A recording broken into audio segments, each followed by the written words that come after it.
समाधान ॾींदीअ दयावान थींदीअ दुखड़ा ॾो माता माफ़ कंदीअ हो देवी तो शरण तो शाम हे लंघ लंघ छल पवंदम पार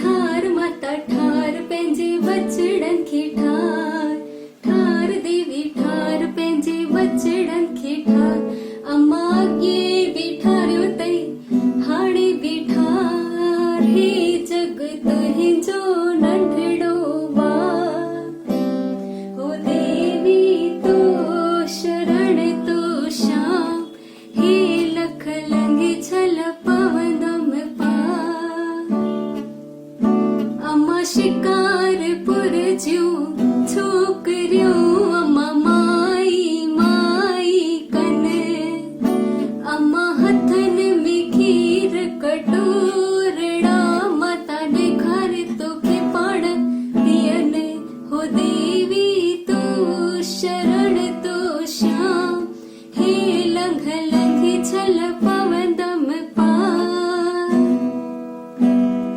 ठार माता ठार पंहिंजे बचड़नि खे ठार ठार देवी ठार पंहिंजे बचड़नि खे ठार। जय झूलेलाल। असांजे चैनल में तव्हां सभिनी जो स्वागत आहे। त अॼु जी ख़बर आहे बिलासपुर छत्तीसगढ़ मां। त हलो थदड़ीअ जे बारे में कुछ जानकारी वठूं। असां पंहिंजे सनातन धर्म में पूजा अर्चना विर्त उपवास जो ॾाढो ई महत्व थींदो आहे। त जीअं त असां ॼाणंदा आहियूं कि भारत देश में अलॻि अलॻि भाषी अलॻि अलॻि समाज जो मिश्रण आहे। त सभिनीनि जा तीज त्योहार पंहिंजे आध्यात्मिक पहचान जा ठहियल आहिनि। त हर समाज में त्योहारनि जो अलॻि अलॻि नालो आहे। जुलाई अगस्त में लगातार मींहं जे करे जेका बि जीव जंतु उत्पन्न थींदा आहिनि ऐं मौसमी बीमारियूं खणी ईंदा आहिनि, जंहिंमें प्रमुख आहिनि चिकन पॉक्स, जंहिंखे पाण वॾी माता बि चवंदा आहियूं।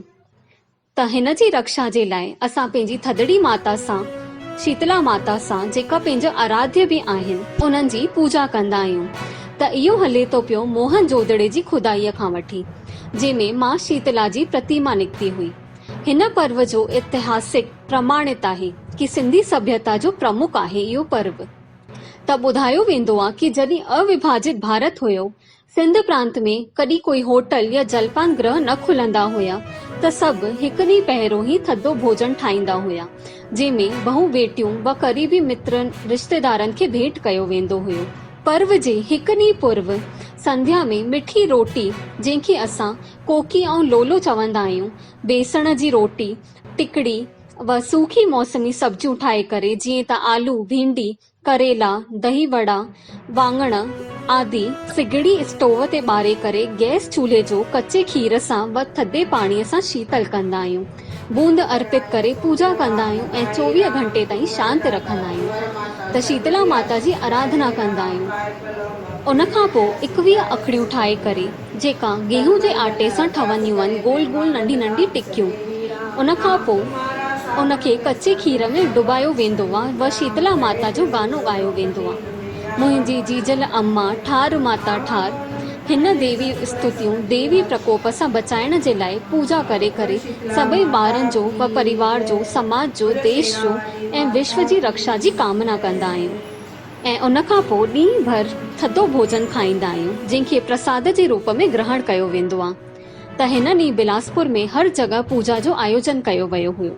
कुझु माण्हुनि घर में ई पूजा कई।